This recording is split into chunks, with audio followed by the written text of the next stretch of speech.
de outros problemas, principalmente com o problema do saneamento básico, que tudo aqui é jogado no rio, né?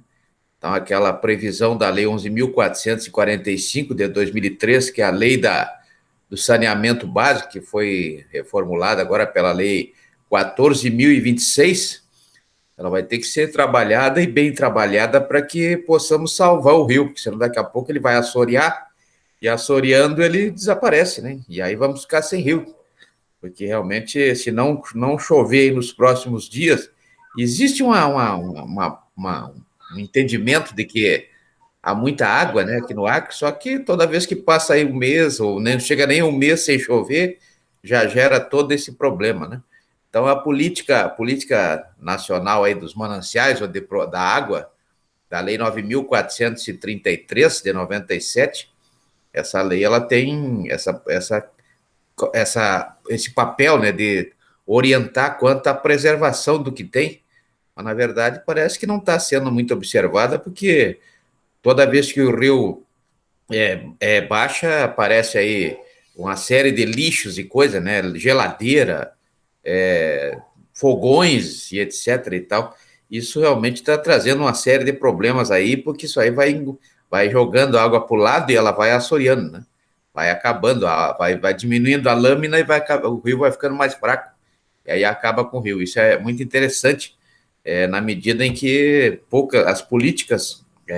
Mas eu acho que tudo passa no campo aí da educação ambiental, né? A Lei 9.795 de 99, Lei 9795 de 99, ela tem esse condão aí de trazer educação ambiental para a sociedade, mas é uma lei que está pouco difundida, pouco trabalhada, e isso realmente está acarretando aí que o pessoal continua jogando papelzinho, continua jogando tudo que pode, né? Geladeira, fogão, mesa, o que aparecer pela frente, ele joga no coitado do rio aí, e o coitado do rio está virando um depósito, né? Então, veja que vê que em 2010 nós tivemos uma lei importante, que foi a Lei 12.305 de 2010, a Lei da Política Reversa do Lixo, a famosa Lei do Lixo, né? Muito mais por interesse econômico que cerca o lixo do que exatamente pela efetivação de uma campanha, uma lei que trouxesse realmente eficiência quanto à educação ambiental, que é o que precisa, né? Pensaram muito mais em dinheiro, porque vender lixo dá dinheiro, né? Os países vendem lixos uns para os outros. Isso realmente é uma boa fonte de renda, a questão do lixo, né? Temos aqui os catadores de lixo aí no sentido microeconômico, né? E os catadores de lixo vivem disso. E assim os países também vendem lixo. Outro dia nós tivemos a apreensão aí de um navio em Santos, e a carga era exatamente lixo, né? Então, imagine um navio cheio de lixo e comprado. Para que comprou lixo? Não se sabe. Na verdade, tem as mais variadas utilidades, o lixo. E é o que tem aí, o que nós poderíamos fazer no Rio é juntar esse lixo e vender, né? Trocar por dinheiro. Brincadeira. Os camaradas que ficam aí furtando energia elétrica, cometendo aquele crime lá do artigo 155, parágrafo 3º do Código Penal, né? Deveriam, pelo menos, ir lá no Rio e pegar o que já tem lá, em vez de ficar cortando aí, tirando energia elétrica dos outros aí. Brincadeira. Bom, vamos continuar então com o nosso bate-papo sobre legislação penal, né? Acabamos de falar aqui no crime de furto de energia elétrica. Energia elétrica é considerada um móvel, por isso ela é objeto de furto, né? Como prevê o artigo 155, parágrafo 3º do Código Penal.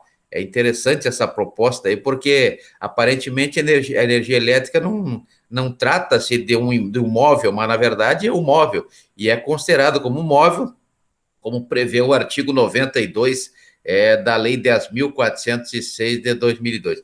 Hoje nós faremos aí uma revisão nos conceitos básicos, e na próxima aula nós começaremos a estudar as leis, né? Então vamos estudar na aula que vem já a Lei 7.210 de 84, que é a Lei de Execuções Penais, né? A Lei de Execuções Penais é uma lei, na verdade, que caracteriza a segunda parte do procedimento do devido processo legal, como prevê o artigo 5º, inciso 54 da Constituição Federal.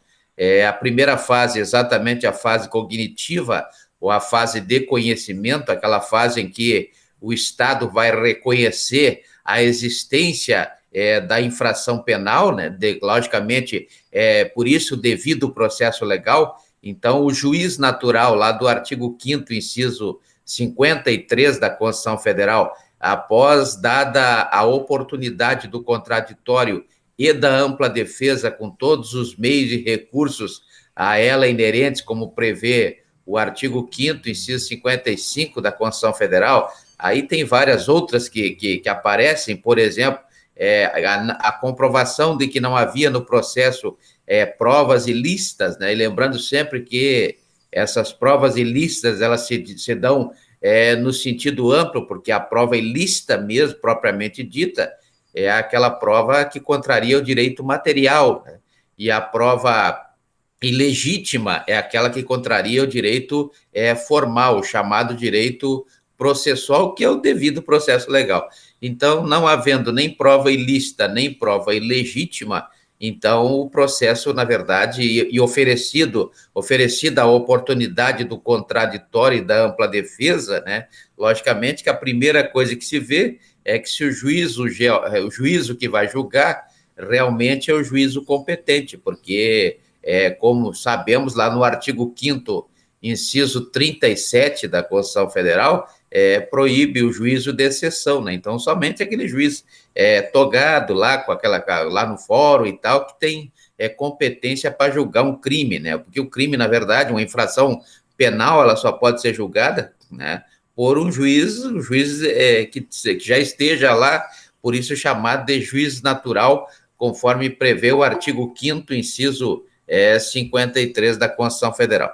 Então, uma vez que passado o processo legal, havendo aí a provocação, no primeiro momento, uma provocação, como prevê o artigo 5º, inciso 34, a linha A da Constituição Federal, toda vez que alguém se julgar ter um direito seu lesado ou ameaçado de lesão, ele, através da ação, ele poderá provocar a jurisdição, né?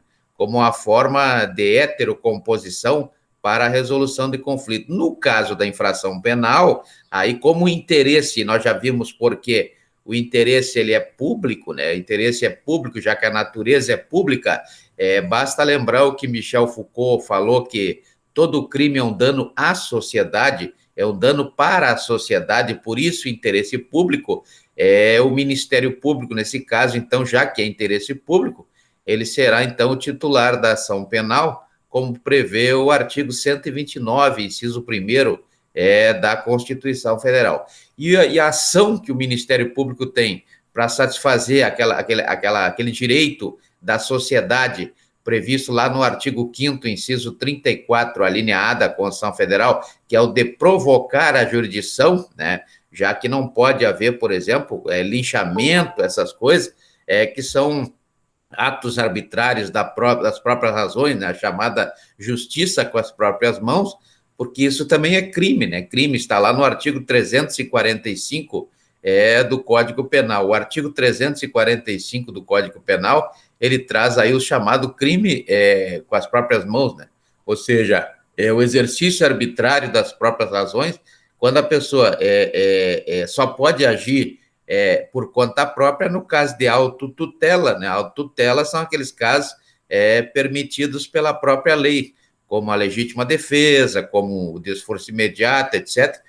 São medidas que a própria pessoa pode tomar. No caso da infração penal, a legítima defesa, estado de necessidade, distrito cumprimento, dever legal, todos aqueles casos previstos lá no artigo 23 do Código Penal. Artigo 23 do Código Penal são causas que justificam a ação ou omissão, né? Então, para justificar essa ação ou omissão, deve-se colocar e deve-se comprovar dentro do que prevê as chamadas dirimentes. O que são dirimentes? Dirimentes são exatamente essas justificativas que estão lá no artigo 23 do Código Penal. Então, uma vez usando aí o direito de ação, o Ministério Público vai usar a denúncia lá do artigo 41 do Código de Processo Penal, né? Já o ofendido, se o Ministério Público nada fizer, ou seja, manter-se inerte, o próprio ofendido ou a família do ofendido, poderá, então, usar, como prevê o artigo 5º, inciso 59 da Constituição Federal e o artigo 29 do Código de Processo Penal,